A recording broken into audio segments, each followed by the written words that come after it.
ሰላም ተማሪዎች እንዴት ናችሁ? ዛሬ ደግሞ የግሪክና ሂስትሪ ዩኒት 7 ውስጥ ከሚካተቱ ቶፒኮች መካከል ለዛሬ 7.1 the Solomonic dynasty and the Christian kingdom 13th century up to 16th century የሚለውን ቶፒክ እንመለከታለን። በጣም ባጠረ ግልጽ በሆነ ዋና ነገሮችን እያየን የምናየውናል። የዚህን ዩኒት ሾርት ኖት የሚፈልጉ ከሆነ ቴሌግራም ላይ @ethiocosmos ብላችሁ ልታገኙ ትችላላችሁ። አለም የቴሌግራም ሊንካችንን ዲስክሪፕሽን ላይ እናስቀምጥላችኋለን። ይሄ ቪዲዮ ደግሞ ለሌሎች የ9ኛ ክፍል ጓደኞቼ ይጠቅማቸዋል ብላችሁ የምታስቡ ከሆነ ሼር አድርጉላቸው። ይሄ ቻናል ደግሞ ይጠቅመኛል ብላችሁ የምታስቡ ከሆነ ሰብስክራይብ በማድረግ ፋሚሊ መሆን ትችላላችሁ። መልካም ጥናት ይሁንላችሁ።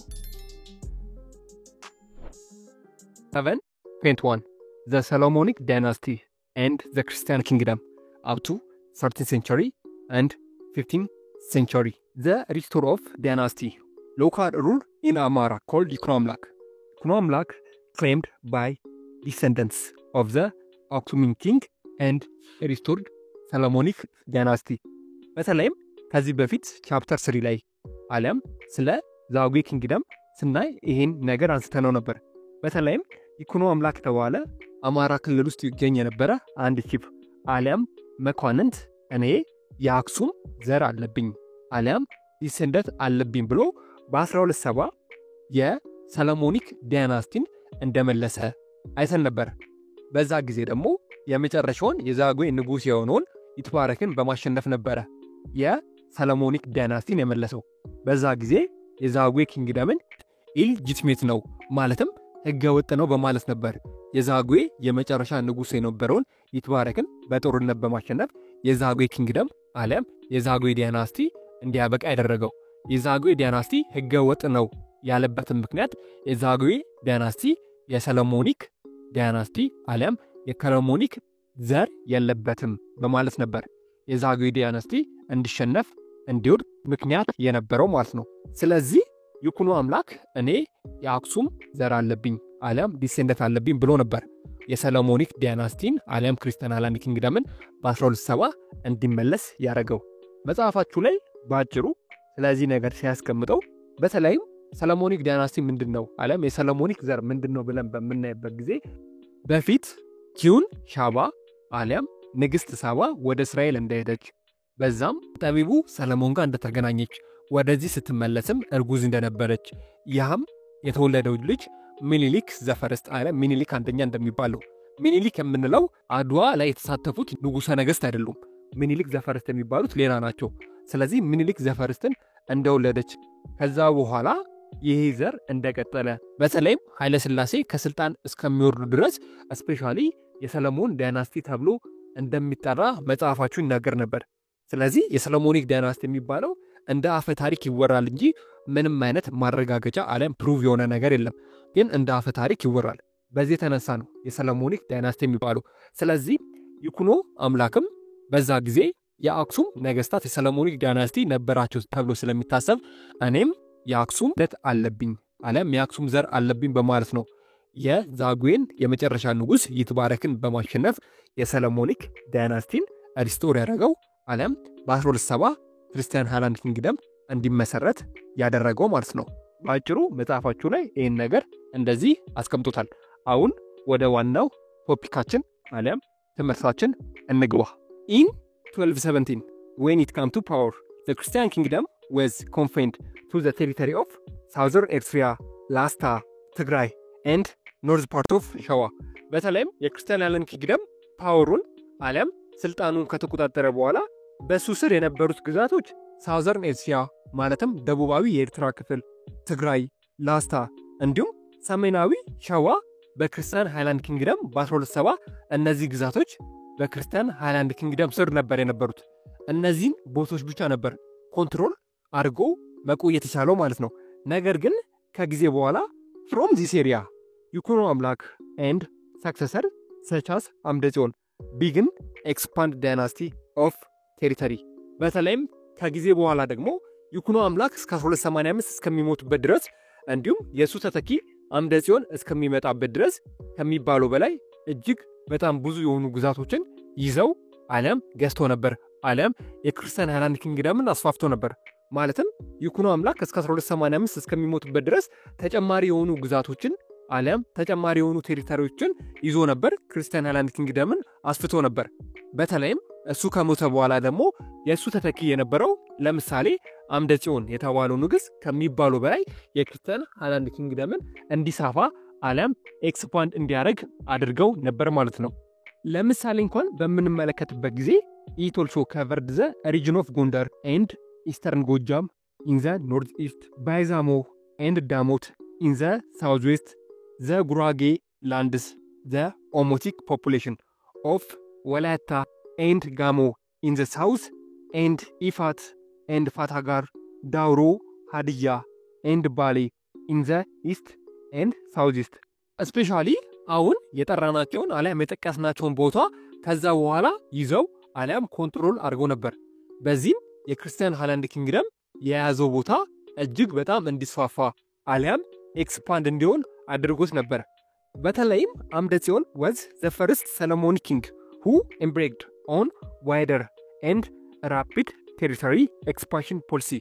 በተለይም በሰሎሞኒክ ዳይናስቲ ከነገሱ ንጉሶች መካከል especially አምደ ጽዮን የተባለው ንጉስ ከሚባለው በላይ ተስፋፊ አለም ኤክስፓንሽን ነበር። በሰሎሞኒክ ዳይናስቲ ንጉሶች ውስጥ ከታዩ ንጉሶች መካከል እጅግ በጣም ተስፋፊው አለም ኤክስፓንሽን የሚያደርገው ንጉስ አምደ ጽዮን ነበር። ይኩኖ አምላክን በተሻለ ከሌሎች ንጉሶችን በተሻለ አምደ ጽዮን የተባለው ንጉስ ስፔሻሊ ከሚባለው በላይ ኤክስፓንሽን አለም ወራሪ ነበር። በጦርነትም በሰላማዊ መንገድም እጅግ በጣም ብዙ ግዛቶችን ኮንትሮል አድርጎ ነበር። ስፔሻሊ ፈተና ላይ የማይቀረው አንድ ነገር አለ። አምደ ጽዮን ከምታስቡት በላይ ኤክስፓንሽን አለም ተስፋፊ ነበር። ክርስቲያን ሃይላንድ ኪንግደም በሱ ጊዜ ከሚባሉ በላይ እጅግ በጣም ብዙ ግዛቶችን ይዛ ነበር፣ ከሚባሉ በላይ ተስፋፍቶ ነበር።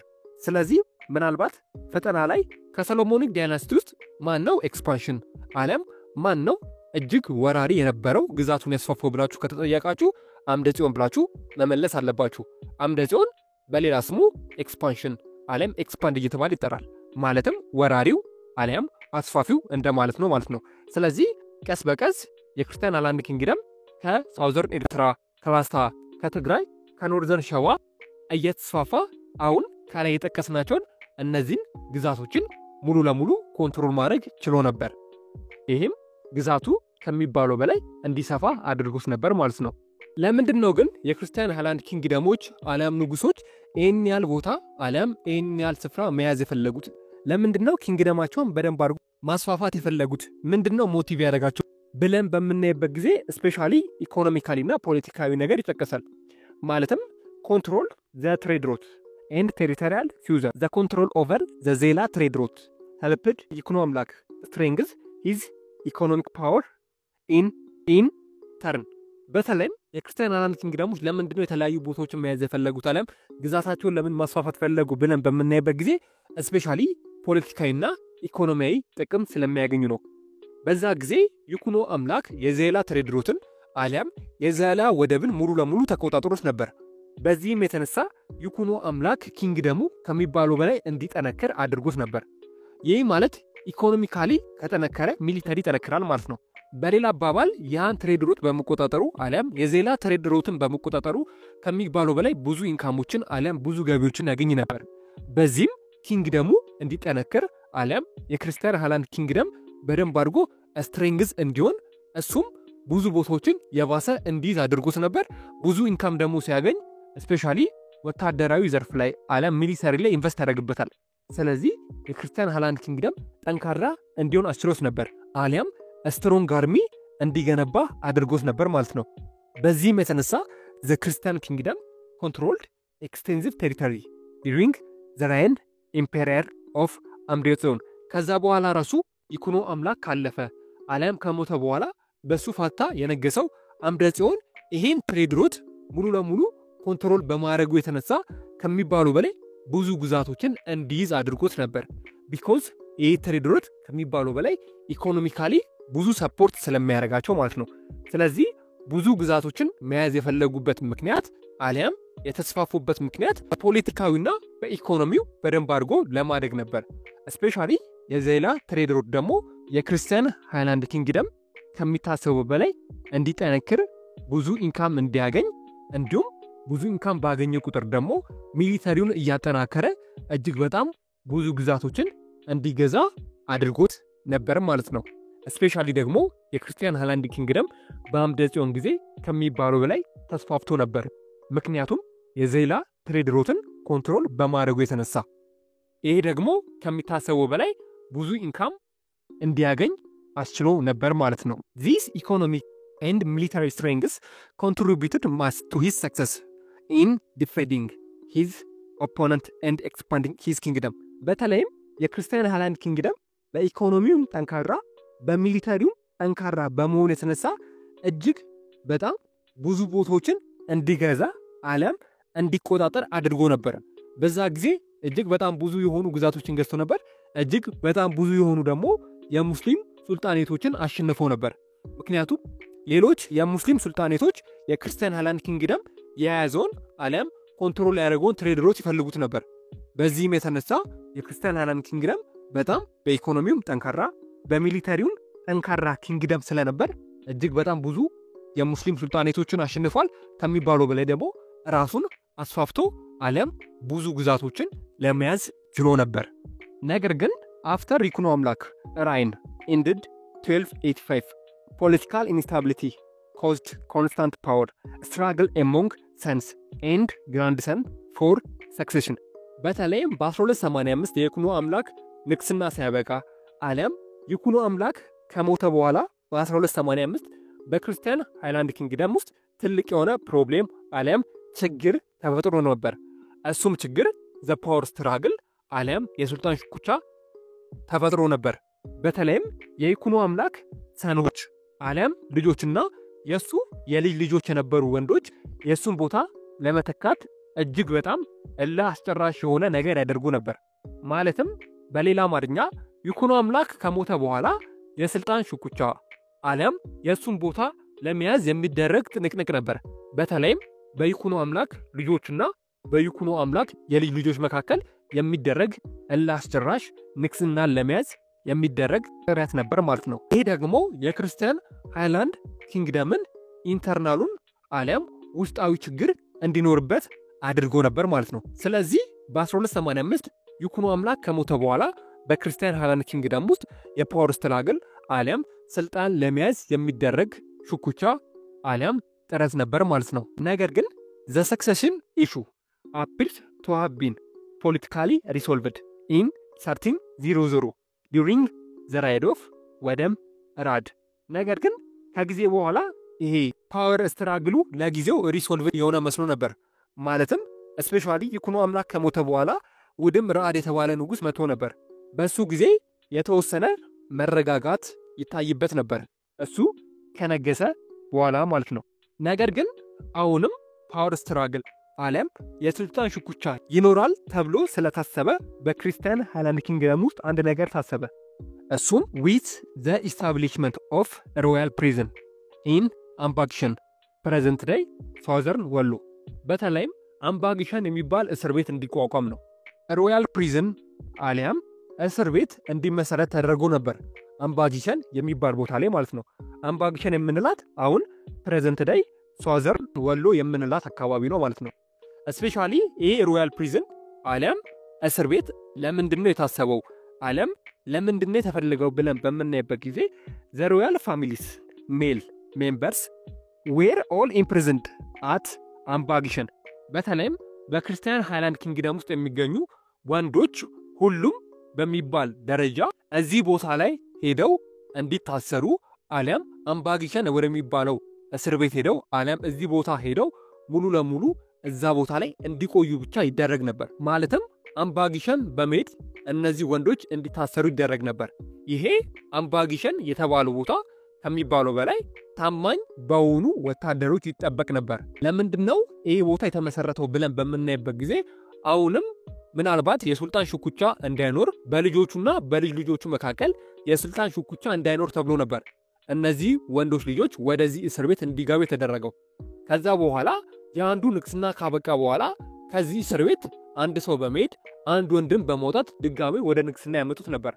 ማለትም አንዱ ልጅ ንግስናው ካበቃ በኋላ እዛ አምባግሸን ውስጥ ካሉ ወንዶች መካከል አንድ ወንድ ተመርጦ ድጋሜ ወደ ንግስና ይሾም ነበር።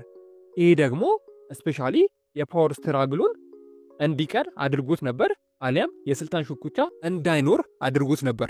ምክንያቱም ሁሉም ወንዶች ሜምበር እስር ቤት ነው ያሉት። ስለዚህ አንድ ንጉስ ነው ያለው። ያ ንጉስ በሚገባ ክርስቲያን ሃላንድ ኪንግደምን ያስተዳድር ነበር። እሱ ካለፈ አሊያም እሱ ከሞተ በኋላ ከዛ እስር ቤት ውስጥ ደግሞ ሌላ አንድ ወንድ ደግሞ መጥቶ ድጋሜ ወደ ንግስና ይመጣል። ስፔሻሊ ይሄ ሲስተም የፓወር ስትራግል እንዳይኖር አድርጎት ነበር ማለት ነው። ስለዚህ በአጭሩ አምባጊሸን የተቋቋመበት ምክንያት ይሄ ነበር፣ የፓወር ስትራግል እንዳይኖር ማለት ነው።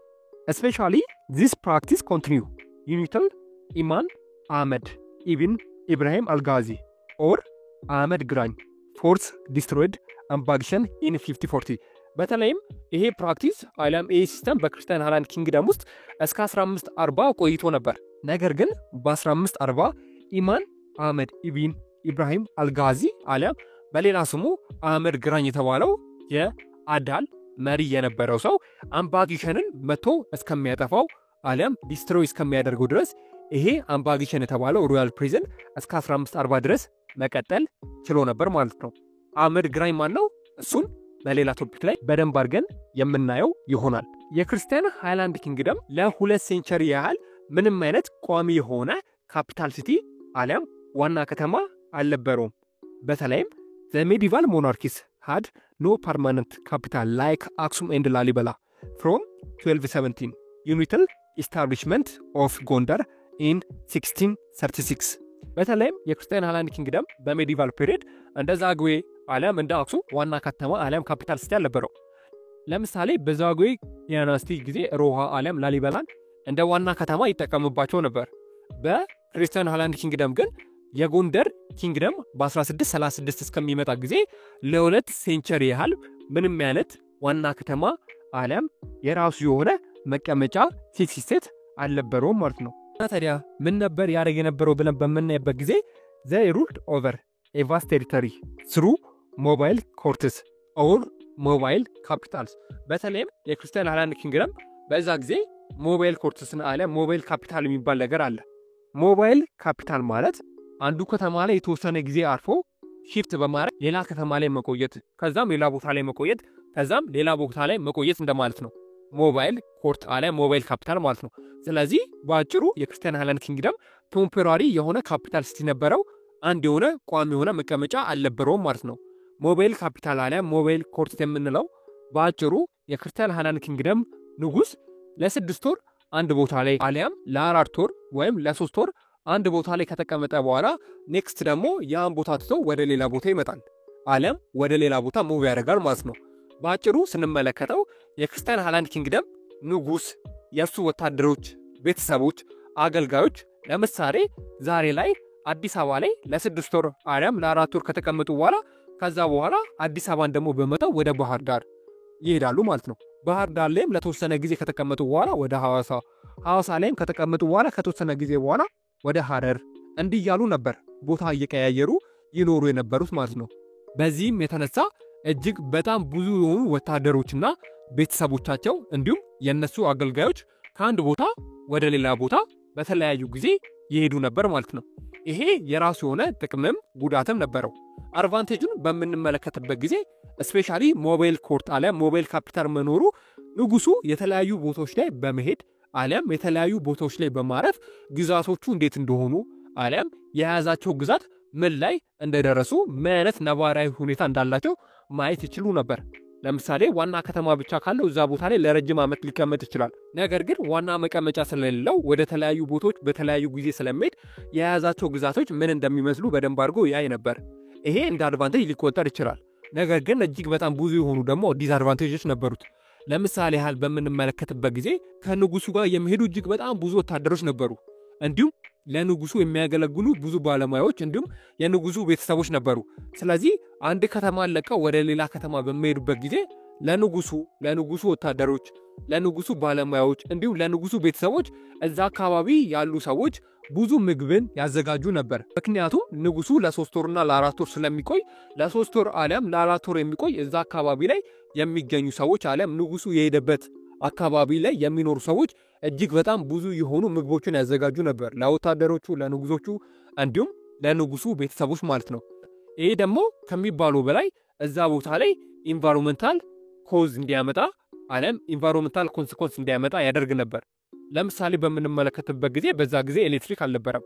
ስለዚህ ኤሌክትሪክ ባለመኖሩ ምክንያት እዛ አካባቢ የሚገኙ እጅግ በጣም ብዙ ዛፎች ይጨፈጨፉ ነበር፣ እሳት አለም ለማገዶ ማለት ነው። ይሄ ደግሞ ኢንቫይሮንመንታል አለም የአየር ሁኔታ ቀውስን ያስከትል ነበር። በአጭሩ ግን ሞባይል ኮርት ማለት ንጉሱ አንድ ቦታ አይቀመጥም፣ ወደ ተለያዩ ቦታዎች እየሄደ ይቀመጥ ነበር ማለት ነው። አድቫንቴጁ ይሄ ነው። ዲስአድቫንቴጁ በአጭሩ ይሄ ነው። ሞባይል ኮርት ማለትም በአጭሩ ዲፋይን ሲደረግ ይሄ ነው ማለት ነው። በተለይም በክርስቲያን ሃይላንድ ኪንግደም ጊዜ እጅግ በጣም ለረጅም ጊዜ ይሄ ሲስተም አገልግሎ ነበር። በዚህ አይነት መንገድ ነው ክርስቲያን ሃይላንድ ኪንግደም የያዛቸውን የተለያዩ ግዛቶች ያስተዳድር የነበረው።